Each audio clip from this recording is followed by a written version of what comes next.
আপনাকে আমার ভালো লাগে। এখন তো ভালো লাগবেই, শীত চলে আইছে না। শীতকালে বন্ধুরে তুই আমার গায়ের কথা। থাম, একটা কথা ভালো করে মাথায় ঢুকাই রাখবি, শীতকালে গোসল না করলে আমার ধারে কাছে আসতে পারবি না। পাশের বাড়ির ভাই ভাবিরে প্রতিদিন ফুল আয়না দেয়, আজ পর্যন্ত একটা ফুল আয়না দিয়েছো আমারে? আরে ভাই তো ফুলের ব্যবসা করে, যে ফুল বিক্রি হয় না সেই ফুল ভাবির জন্য নিয়ে আসে। আমারে তোমার কিছু দিতে ইচ্ছা করে না সেইটা বলো, অজুহাত দেখাও কেন? ঠিক আছে, আমিও যা বিক্রি করি তাই নিয়ে আসবো। জানো তো আমি কাপড়ের কাপড় বিক্রি করি। এই আমি মার্কেটে যাচ্ছি ব্যথার ওষুধ কিনতে, তোমার কিছু লাগবে? কালকে রাতে আমার স্যান্ডেল ছিঁড়ে গেছে, আমার জন্য এক জোড়া স্যান্ডেল নিয়ে এসো। শুধু স্যান্ডেল আনলেই হবে না সাথে বেলুন খুন্তিও আনতে হবে? শুধু স্যান্ডেল আনলেই হবে, মাপটা নিয়ে যাও। মাপ লাগবে না, মাপ আমার পিঠে ছাপানো আছে। Bye bye. আচ্ছা শোনো, তুমি তো নিজেকে অনেক বুদ্ধিমান মনে করো তাই না? বুদ্ধিমান মনে করার কি আছে, আমি তো বুদ্ধিমানই। তোমার মতো মাথায় গোবর ভরা নাকি? তাইলে বলো তো, সাপও মরবে লাঠিও ভাঙবে না, এই প্রবাদের মানে কি? যেমন ধরো পাশের বাড়ির ভাবির সাথে আমার সম্পর্ক, তুমি আজ পর্যন্ত টেরও পাও না। জানেন ভাবি, আজ 1 বছর পর ওকে আমি দেখলাম, দেখে কলিজাটা জুড়াইয়ে গেল।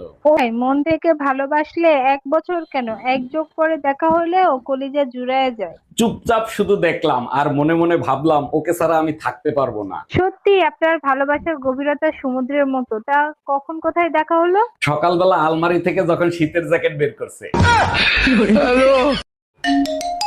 হ্যালো, হ্যালো, কেমন আছেন আপনি? যেখানে রেখে গেছো তুমি সেখানেই পড়ে আছি আমি। তারপর বলেন, আপনি বিবাহিত না অবিবাহিত? তোমাকে পাইনি তাই বিয়ে করা হয়নি। আর তোমার? বাসায় আসো, বেলনের বাড়ি খাইলেই বুঝতে পারবা।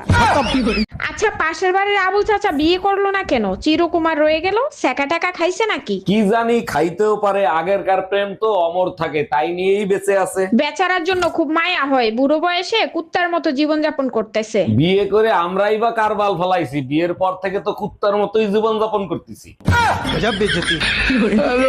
এই আজ রাতে আমি অফিসের কাছে বরিশাল যাব। হঠাৎ বরিশাল? তা বাসে যাবা না লঞ্চে যাবা? লঞ্চে যাব, সকালে মিটিং আছে তো, তাইলে আর রাত জাগতে হবে না। তাইলে তো আগে থেকে কেবিন বুক করে রাখছো তাই না? কেবিন তো বুক করতেই হবে, তা নাহলে রাতে ঘুমাবো কি করে? সত্যি করে বলো, কারে বুকে ঠেসা ধরে ঘুমাবা? হ্যাঁ ম্যাডাম, এবার আপনি বলেন কত টাকা লোন নেবেন আপনি? স্যার বেশি টাকা লাগবে না, আপাতত 20 লাখ টাকা দিলেই হবে। লোন তো আমি দিয়ে দেবো, কিন্তু ব্যাংকের কাছে কিছু রাখতে হবে। কি রাখবেন আপনি? কিছু থাকলে কি আর লোন নিতে আসি, আপাতত বিশ্বাস জমা রাখেন। এই শোনো না, একটা কথা বলবো, আগে প্রমিস করো রাগ করবা না। রাগ করবো কেন? আজ পর্যন্ত তোমার আমি কখনো রাগ করছি? কি হয়েছে বলো?